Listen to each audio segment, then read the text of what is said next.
Of course, Qingdao is one of the most well-known city of China around the world. I just arrived. I arrived yesterday.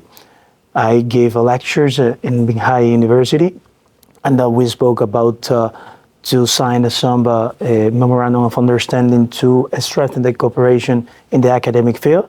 And today we are developing a business agenda. We are visiting different companies in Qingdao, and of course, the instruction that I have from my government is to deepen with Qingdao and of course with the People's Republic of China. And what kind of things I saw yesterday and I'm seeing today? Well, as I mentioned, a very well developed city. I can tell you that that is one of the most impressive city that I ever visited in China, and I've been in China the first time in 2018. Then I visited China in 2022 and also in 2024.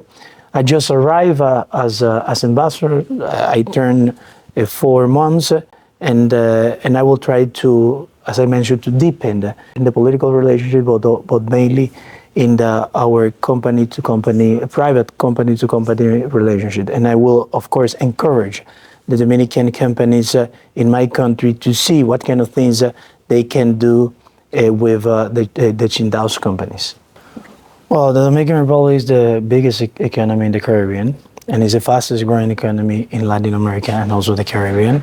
Of course, it's a country that can offer a lot of opportunities. We have different type of economic sectors that we should allow companies from Qingdao to come to the Dominican Republic to set their production there.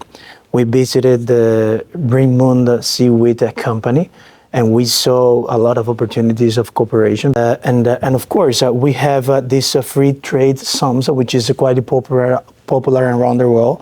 The Dominican Republic launched in 1990 a law which allowed the foreign companies to establish their production in the Dominican Republic, and if they do that, in order to export the goods that they produce or the minor transformation that they can do in the Dominican soil, they will not pay municipal taxes, they will not pay the added value taxes, they not pay revenue and income taxes, and of course they can get a preferential access market to more than 1.2 billion citizens around the world because of the free trade agreements that the Dominican Republic have signed with different countries and regions around the world.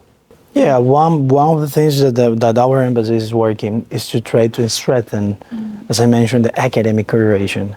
We really want to bring more Dominicans to spend 1-2 years learning the Chinese language, but also we really want to bring some Chinese students to spend sometimes in the Dominican Republic, not only to learn the Dominican Spanish, like we call, but also to get in contact with the Dominican culture. I am trying to visit several universities around China, and the idea is to present the Dominican Republic, to show them the different opportunities that they can find in our land. The Dominican Republic has 48,000 square kilometers. It's a very beautiful country. We break a record in foreign investment every single year. We have hardworking people. We have a political stability that we can promote all over the world, and it's one of the aspects that always the businessmen are looking to set their businesses in the Dominican Republic in these cases.